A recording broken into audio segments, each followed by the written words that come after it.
Shalom saudaraku yang dikasihi Tuhan. Mari pada saat ini kita bersama menikmati teh hangat. Teduhkan hati, hadirkan semangat.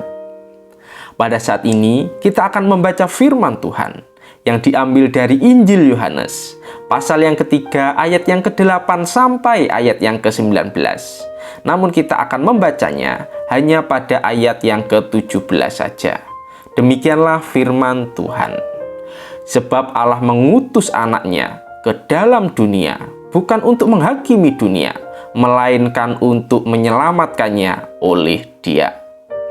Saudaraku yang dikasihi Tuhan, ketika manusia masih menjadi seorang anak, hampir semua orang tidak pernah mempertanyakan, apakah benar orang tua saya selama ini adalah orang tua kandung saya? Pertanyaan ini hampir tidak pernah ditanyakan karena seorang anak percaya bahwa yang memberi makan, menggendong, merawat, melindungi, dan mencukupkan kebutuhannya dengan penuh kasih sayang adalah benar. Mereka merupakan orang tua kandungnya. Kepercayaan ini muncul karena relasi yang baik antara orang tua yang tulus kepada anaknya.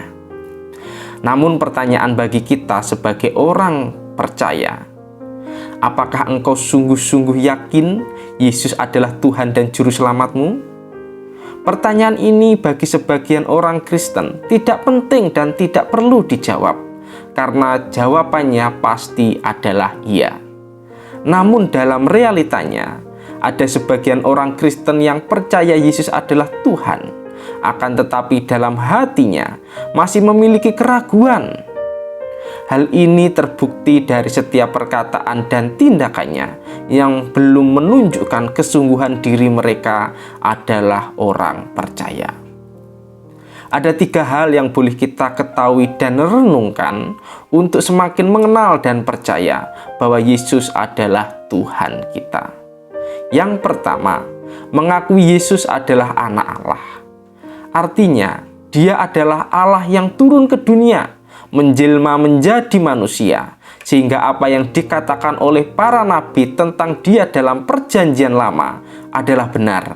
Yesus menjadi manusia untuk menyatakan kebenaran dan otoritas kuasa Allah yang begitu besar. Kedua, Dia harus ditinggikan. Artinya, Yesus harus ditempatkan atau diletakkan paling tinggi dalam hati orang percaya, seperti Musa meninggikan ular untuk menyelamatkan umatnya ketika mau binasa. Demikian dengan orang percaya, ketika mau selamat dan tidak binasa, harus meninggikan Yesus. Maka dari itu, orang percaya harus mau dipimpin dan diarahkan oleh Tuhan yang tinggal dalam dirinya. Ketiga, Dia adalah penebus. Artinya, Yesus datang ke dunia bukan untuk menghakimi dan menghukum semua orang, melainkan dengan anugerahnya yang begitu besar, setiap orang yang dipilih dan percaya kepadanya akan mendapatkan kehidupan kekal.